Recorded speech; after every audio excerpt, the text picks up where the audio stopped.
Through the My Toyota store, you can enjoy hassle-free online buying for your Toyota genuine parts and all make parts. With an electronic parts catalog containing over 400,000 Toyota genuine parts, all accessible through a model serial search, so you can take the guesswork out of identifying the correct part for your equipment. Get started today at shop.toyotaforklift.com. That's shop.toyotaforklift.com.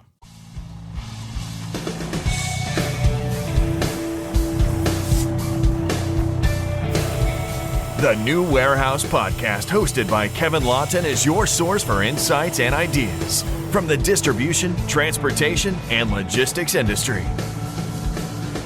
A new episode every Monday morning brings you the latest from industry experts and thought leaders. And now, here's Kevin.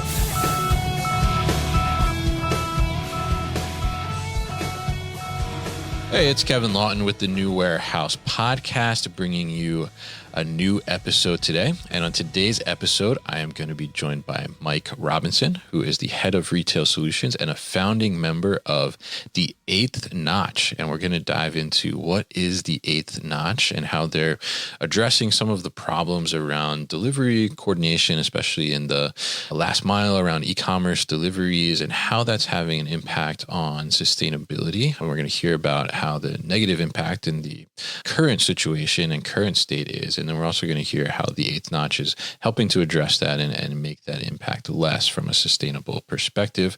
And also I want to hear about, too, the Eighth Notch, where that name come from. So we're going to find out the journey here and how they came up with this idea. So, Mike, welcome to the show. How are you?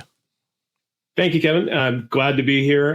Excited to tell some origin stories and tell some stories about what we're attempting to do at the Eighth Notch. Absolutely. I'd love to hear the origin story. So let's get into that. Let's hear a little bit about your background and how you came to be one of the founding members of the Eighth Notch and what that's all about. I have to say, it sounds like a founding member of the Eighth Notch. It sounds like a secret club or society or something like that, I have to say. I will teach you the handshake later on if you want. Oh, I appreciate that. Definitely. You are in the club now. Oh, okay. A little bit about my background, and then I'll go into the origin story of the name, and then I'll talk about the company as well.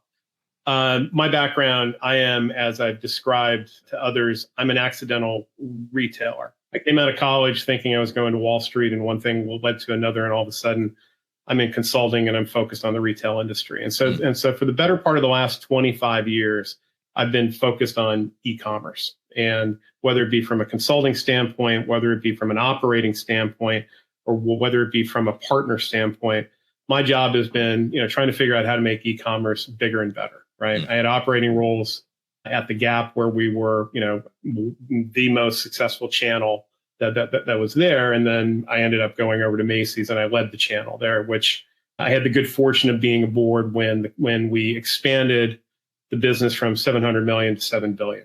And there was this seismic growth associated with it. So I saw what hypergrowth can do.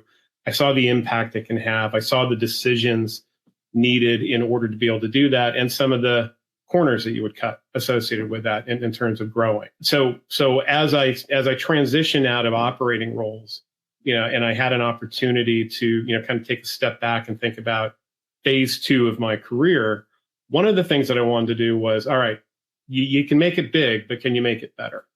And that's really been the focus. And one of the areas that I'd never really focused on when I led the channel was on the fulfillment side. Okay. And that leads me to the Eighth Notch. And I can jump in there unless you have a specific question. No, yeah, keep going. I'm curious to hear what the Eighth Notch is all about. Yeah.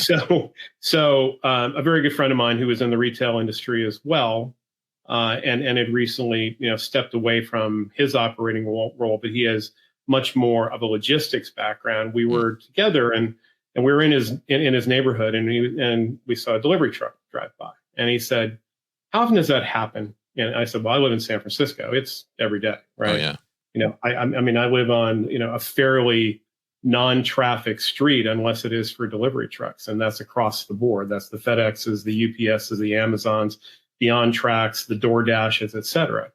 It's 5 to 7 days a week, and it's constant. He goes, "I want to fix that problem because I don't think it needs to happen as often as it does." And I think it's because it's done in a unsynchronized, uncoordinated manner. And I think if we can do this, that we can build a business around it. Do you want to help? And I said, sure, because as I'd mentioned to you, I was thinking about phase 2 about, I did big. Now I want to do better. Right. And this was one of the areas that I never really focused on when I was helping to build the channel. It was just, I'd shove as many orders in and let somebody else determine how to get it to the consumer. Yeah. And where it really dawned on me, Kevin, was, during COVID, when we're all at home, and the only way that we could get things was having things brought to us. And we found out that it was really easy to have everything brought to us. But is it really the right answer when you think about from just a cost perspective? And then as we started to unravel this a little bit from a sustainability perspective as well, right? I mean, if our roads are choked with delivery trucks, is that really the right thing to be doing if there's a better way of organizing it? So that was the beginning of the kernel of the idea. Okay. And I can go deeper into that, and I will. I do want to answer your question about the secret society. Yeah.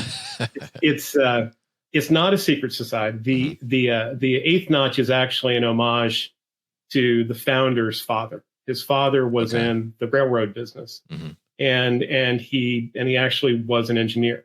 And so this was effectively, the eighth notch is the most powerful setting on the engine that drives the greatest efficiency as well. So it's an homage, and I like to think about it as, you can take something that everybody thinks has no opportunity for improvement, but you can find value and different ways of thinking about the problem and finding greater value associated with that. So we adopted it. We've shortened it to T8N because the eighth notch is a bit of a mouthful. T8N is, everybody has a acronym associated with it. And we do have a secret handshake that I will tell you later on about.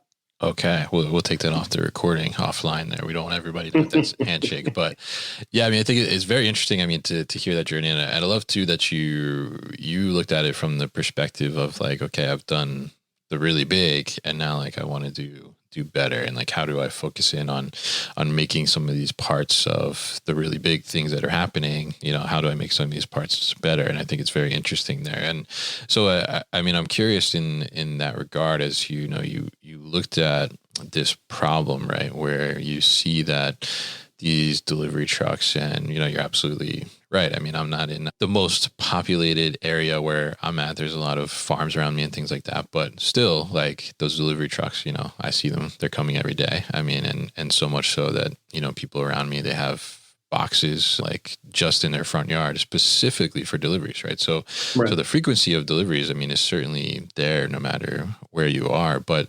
obviously more and more, the more densely populated you get. So talk to us a little bit about kind of the root cause of this problem around the coordination of these deliveries and drop-offs. Yeah, and I'll mention Amazon in a couple of things because I think they're a root cause, and they are also a driver of adoption in many ways. They condition the entire industry to believe that fast was the most important thing. And so as soon as I get an order, how do I figure out how to pick, pack, and ship and get it out as quickly as possible? Because my consumer has been conditioned to believe that fast is the only option that makes sense. I think we recognize now that there's a significant amount of consumers that really want to understand convenience associated and really want to understand scheduling around that. And an increasing amount of consumers that are thinking about it from a sustainability standpoint. But that's the back that we needed to break first, which was really around how do we answer the speed question, right? Because if somebody has said, I'm providing my customer with a 5 to 7 day promise window, right? That it's going to end up in there somewhere along the way, the retailer would focus on the front end of that because they felt that was the most important thing. What we're telling them is you're leaving a lot of opportunity on the table because of this extra time. And how do you use time differently? Because if you allow me to be able to look for things, because I have the ability to look throughout the entire network of everything that's already in motion to your address, I can connect it to another package that's already there. And based on that, I can say when it should start its journey to be able to flow through the network and end up in the final sort hub and in the back of the truck. So that when the driver gets to your house, he's delivering 2 packages, not just 1. And that's the crux of what we're doing, right? It works in both from a retailer that may be shipping from multiple locations in a split shipment scenario, right? Because they've got inventory all over the place, to be able to synchronize when they start their journeys instead of ship them out as quickly as possible and they end up there on staggered days. Stagger when they start their journey so they all end up there on the same day. And we can connect to other retailers as well. And the thing that, that really drove it home for me when I finally understood that this was something that was real is that I kept wondering why every time I ordered something from the company I worked for, Macy's, it would show up at the same time that an Amazon box did. Because Amazon was doing this, right? That they already outthought the rest of the industry and said, well, Mike's already got, something coming from Macy's as well. I'll just have Amazon. I'll have his Amazon delivery just ride along with that one as well, and they'll reap the benefit of it. And the value unlock, and the thing that really made it incredibly salient for me was understanding what happens when a delivery truck doesn't need to stop in front of your house, the driver get out, drop something off, he gets back in, moves it, and stops at another location. It's called a delivery stop. When you can take that need for that stop out, there's multiple dollars that are saved, and there's 800 grams of CO2 that are saved as well. And our journey was, well, when we know we can build the platform, now we got to figure out, can we take advantage of the economics associated with this? And so we worked with one of the major U.S. delivery carriers and said, what if we created a three-way gain share model, right? You take the lion's share, you give something to the retailer for changing their behavior and shipping when we tell them to, and you give us value and a component of that each time that retailer ships on the date that we tell them to. And so they're like, well, shoot, I've got multiple dollar savings. Yeah. I can keep a large percentage of it. I incent the retailer who was asking for cost savings anyways, right? Now I'm giving them something, and I can tell them it's strategic and there's sustainability component to it. And you're doing the hard work for me. So obviously I have to reward you as well. So I'll pause there. Does that make sense? Yeah, definitely. I mean, I think it's very interesting because there's those different, like all those different parts of the delivery itself, right, that are involved. Like you mentioned there, there's the carrier, there's the retailer, there's the customer too at the end of the day. So, I mean, I'm curious on that side. I mean, as you're aligning there, right? I mean, you mentioned the carrier is able to be more efficient, right? They're going to have cost savings at the end of the day and sustainability positives there. And then the retailer too is going to end up having shipping cost savings as well. So there's kind of wins on that side. But I mean, I'm curious as you navigate this and you trying to marry up like package from one retailer with another retailer, maybe, and getting them to deliver it together, as you mentioned in the Macy's Amazon example.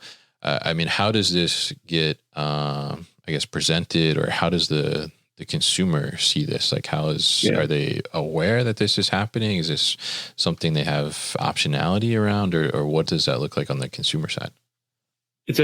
It's a great question, and actually drove where we chose to go first with this. We chose, enlisting the customer in this is exactly where we think it needs to happen. And frankly, I think that the adoption curve on this will happen very aggressively because, again, back to Amazon, right? If next time you check out at Amazon, you're going to be provided with options of, well, would you like having everything delivered on the same day, even if it's coming from different locations, because it's a sustainable delivery, right? That they're already providing that, right? What we chose to do is the path of least resistance. Is we said, we're going to wait until after the order has been integrated, but before it's been dropped to the warehouse, so we can affect the date. And so the consumer doesn't have to make a choice, but they're going to get the benefit because they probably won't be aware of it, but they'll go, more packages are showing up at the same time. Instead of one showed up on Wednesday, one showed up on Thursday. In the split shipment scenario, it's actually a perfect opportunity, right? Because I think I tell this example of my former employer where I ordered, 5 white T-shirts, right? It came from 4 locations over 3 different days, right?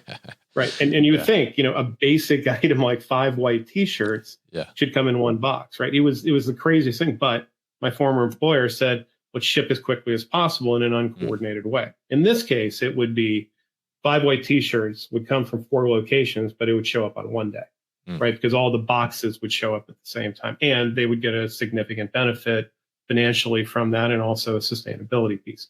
Now, ultimately, our goal is to move up into checkout, right? And do exactly the same thing that Amazon is doing. There's a lot of technology changes that need to happen, I think, just because every retailer is a bit of a snowflake once you get into their e-commerce systems, and being able to understand where inventory is and when they're doing inventory allocation and commits and things of that nature. It was easier for us when we were downstream, where the order's been integrated. We already know where it's shipping from. What we're doing is we're changing the when, right? And so it, again, using the back part of that promise window rather than trying to satisfy the early part of that promise window. And that right there is the crux of the conversation with each retailer that we're talking with is, can they get past the notion of surprise and delight? Yeah. To be able to say, I'm still getting something to my consumer that I can communicate to them with very high accuracy on when it's going to deliver. And I get financial value and sustainability value as well. Very interesting. Yeah. And I think that example of the white t-shirts, I think it's crazy. And you're in like the business, right? The industry. So like you kind of get it, but I can just think of like a consumer, like having that experience that has no idea like about, supply chain or anything like that. It'd just be like, what is this company doing? Basically? If it was any other customer, they would have called on the first day and said, where's my other 3 t-shirts? Yeah. Right. Yeah. And then they would have called on the second day and said, where's my other 2 t-shirts? Right. Yeah. I mean, it didn't make a lot of sense. And again, that's, that's an inventory allocation question. And many retailers have that broken just because of the sheer breadth of their assortments. But this kind of helps solve that problem a little bit. And I think ultimately what we want to do is, and we're still relatively early stage with what the retailers are going to do with this, right? But they have the significant opportunity of starting to communicate to their customers, of saying, we're doing everything we can to ensure that we're providing you the most sustainable delivery possible, and we're still doing it inside the commitment that we made to you, right? And so there's a branding component to it. There's that they could put up counters in terms of, the number of trees that they've saved or flights that have been avoided, et cetera. All the carbon avoidance conversations that we have, but it's a very measurable component. And the beauty of it is the carrier is saying, I'm more than willing to share that because I need it, because I need to change the fundamental nature of my network, right? It's called a delivery density, right? If you can figure out how to increase the amount of packages that the driver has in his hands each time he stops, everybody wins.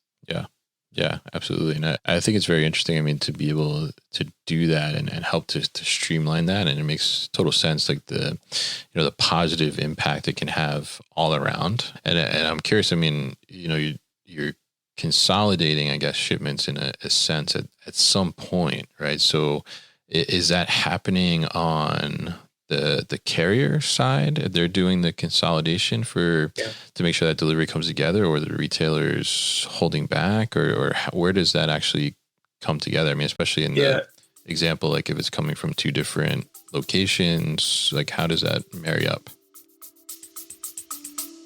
We'll be back after a quick break. When it comes to systems, you want something that will start showing results fast. You're looking for a tool that can enable your 3PL or warehouse to get to the next level. So why wait? That's why Carton Cloud provides supported, fast onboarding that can have your WMS up and running in hours, not months. Jump into Carton Cloud's easy-to-use workflows for all of your services, including cross-docking, serialized inventory tracking, e-commerce order fulfillment, and more. This software is built by logistics people for logistics people, and those logistics people are standing by to help train you and support you so that you can be successful with your customer. With 24/7 real-time reporting and free online training, you need to check out Carton Cloud for your operation. Take the next step in your operation by heading to cartoncloud.com/free-demo or click the link in the show notes.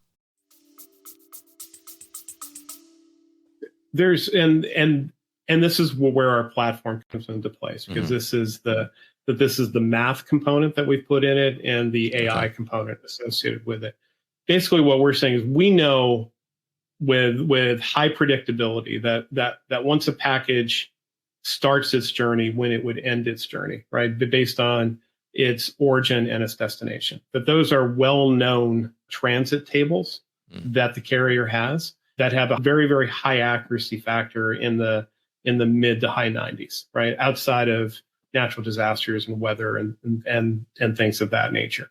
Having access to those and being able to say, well, it's starting in Martinsburg, Tennessee, but it's coming to San Francisco, and that's a 3-day transit, but I've got a 5-day promise, says that I can wait 2 days before I drop the order to the warehouse to actually start its journey, because it is with a very high predictability that it would flow through the network, and there's already a package, en route from another retailer coming to Mike Robinson that would just show up at the final sort hub and then go into the truck for the driver to deliver at that point. It's the predictability of the network that allows us to take advantage of this. But it just means that the retailer has to think differently about how they process their orders that they get. Right.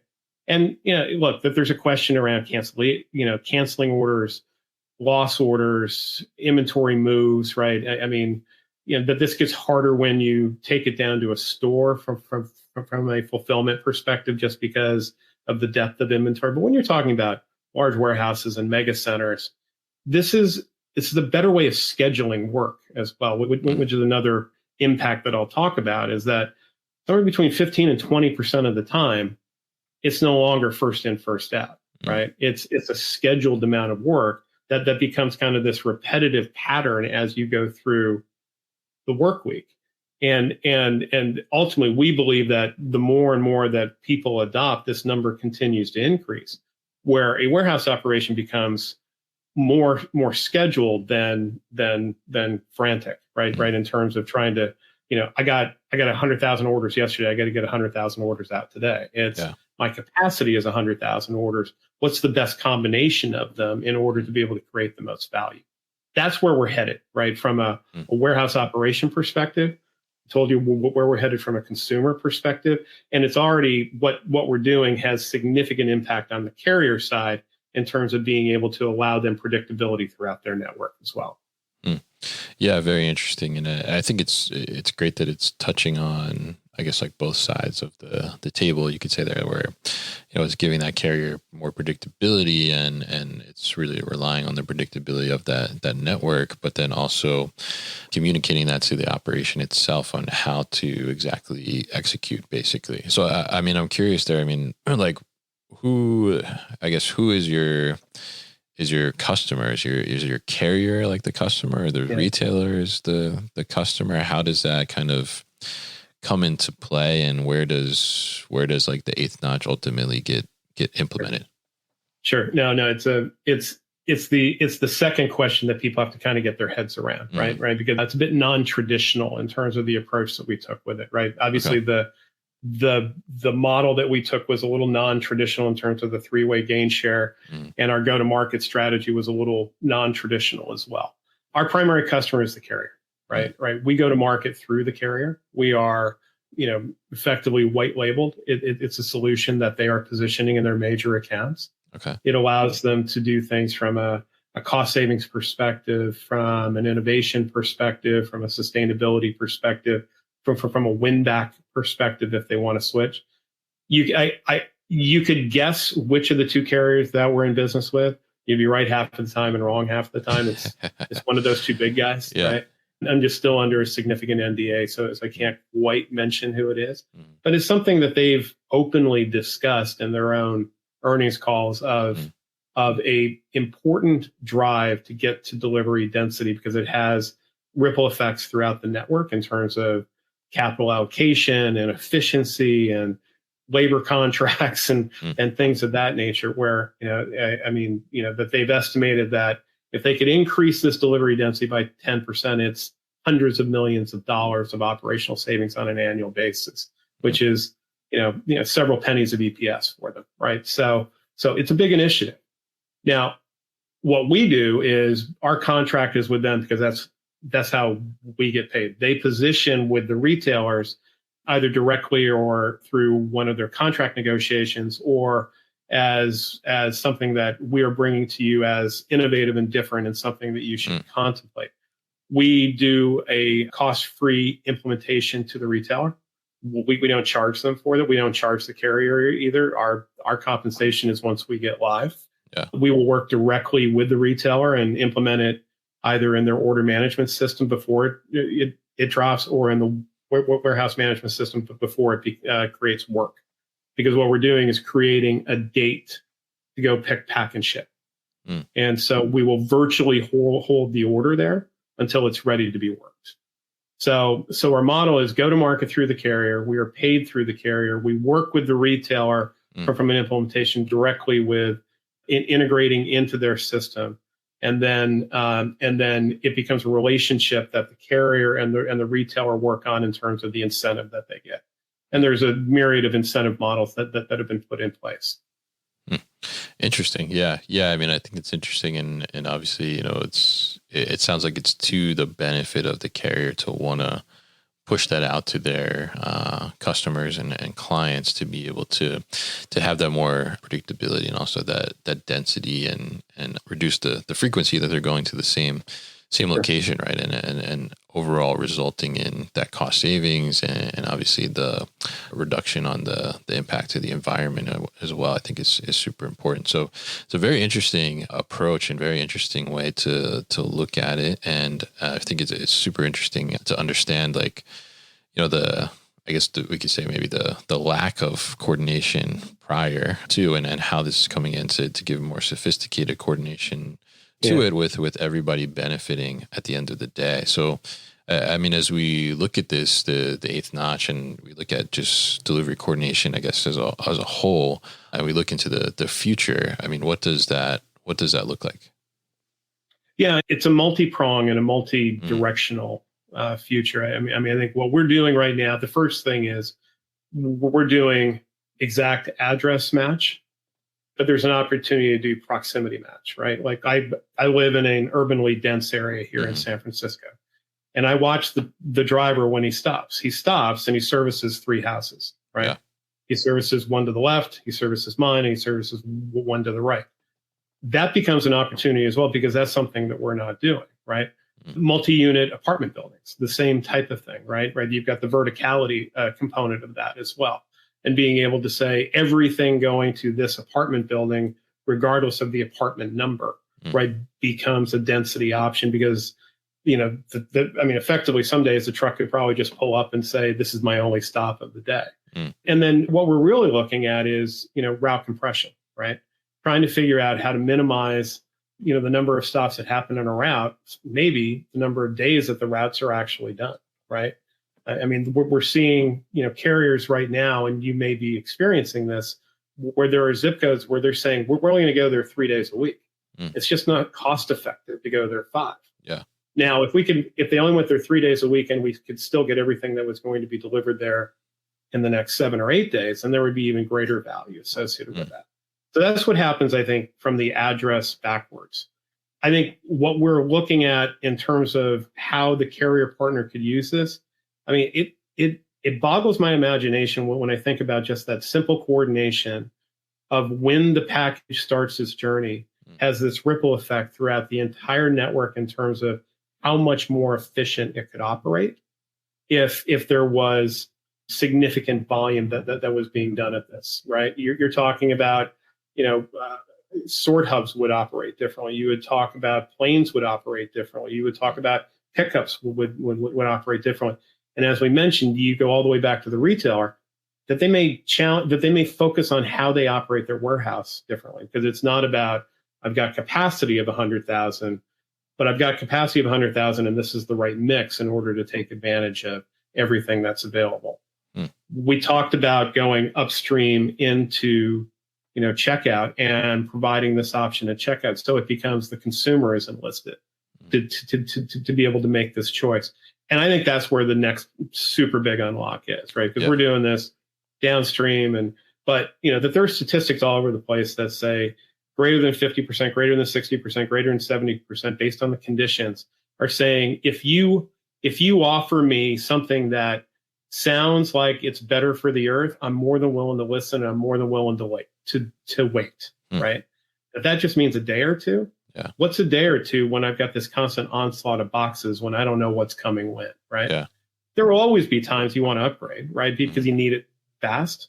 But, Prime doesn't mean next day anymore, right? No. I can tell you that I've got a Prime delivery that was supposed to be here on Monday that'll get here today. Yeah. Right. And it's just because it got bogged down and went through the postal service and all of a sudden everything. So, but do I care? No, because it kept communicating to me in terms of the changes that they were going to make. So I think enlisting the customer and by telling them that, it's better. And actually, I wrote an article on this. It may be the way to invent free shipping as well, right? Right, is that free becomes the one that you wait a little bit longer for. Yeah. You need it a little bit faster. There's going to be a surcharge associated with it, but it's not as fast as it's not as expensive as 1 day, 2 day. So we view this as being, things that can happen throughout the network, things that can happen inside the operations, and things that can obviously allow the consumer to make different choices based on their values. Yeah, very interesting. And I think that it makes a lot of sense to have that optionality for the consumer. And then, as long as you have that communication backing it, like I think it's a better understanding for the consumer. Because I think it's, I think the speed of delivery is not as important as like kind of accuracy of delivery and when it's coming. I know like, for me, like I order something, there's no communication, like when it's coming or has it shipped yet or something. It's kind of like, what's going on? Is there something wrong with the order, right? Or, if it's saying that it's going to deliver on a Tuesday and then there's no communication and it shows up on a Friday instead, right? Then like there's frustration there. But I think as long as that communication is there, and like you said, there's awareness created around it, especially if it's like a more sustainable option, then I think the consumer, have no problems with it. And I think it's interesting to see that evolution. And I think, I go back to like kind of the beginning of our conversation where you mentioned that, Amazon kind of conditioned everybody to think that, fast delivery is the thing. But I feel like that push for fast delivery had to kind of condition everybody to also get used to, ordering things online at a higher frequency because they, realized that like, oh, they could get it faster and there's more accessibility around it. And now it's kind of almost like a level set in a sense of like, where is the right place. And I think as long as that communication is there, like there's no frustrations or issues around that. So very interesting what you guys are doing at the Eighth Notch, and definitely a great initiative to be able to push forward and help from a sustainability perspective, but then also from an overall more streamlined approach on all sides of the table, I'll say. So really appreciate you coming on and talking to me here, Mike, and giving us some insight into this part of the supply chain and delivery process. If people are interested in learning more about the Eighth Notch and what you guys are up to and getting in touch, what's the best way to do that? Yeah, there's probably 2 ways of doing it. Our website, www.t8notch.com, our LinkedIn page, which is the Eighth Notch, and email me directly if you so choose, mrobinson@t8notch.com. So we are, as I mentioned, building awareness because we obviously go to market through that carrier, but we're also wanting to get other retailers thinking about this, right? Because there's a bit of a time lapse between the first moment you hear it and the moment that the light bulb clicks. And then there's a little bit of a time lapse between then and being able to get to execution. So we're trying to build a very robust pipeline on it, but also riding that wave of consumer sentiment, which, we've talked about Amazon 100 times. I don't think Amazon is any smarter than any other retailer. They just get to the right answer faster. Yeah. And what we want to do is help other retailers get to that answer faster. Yeah, and I think that's a great point there and to close out on. So very interesting stuff, and we'll definitely put all that information so people can find out more about the Eighth Notch at thenewwarehouse.com. So, Mike, I want to thank you once again for your time on the show today. You've been listening to the New Warehouse Podcast with Kevin Lawton. Subscribe and check us out online at thenewwarehouse.com.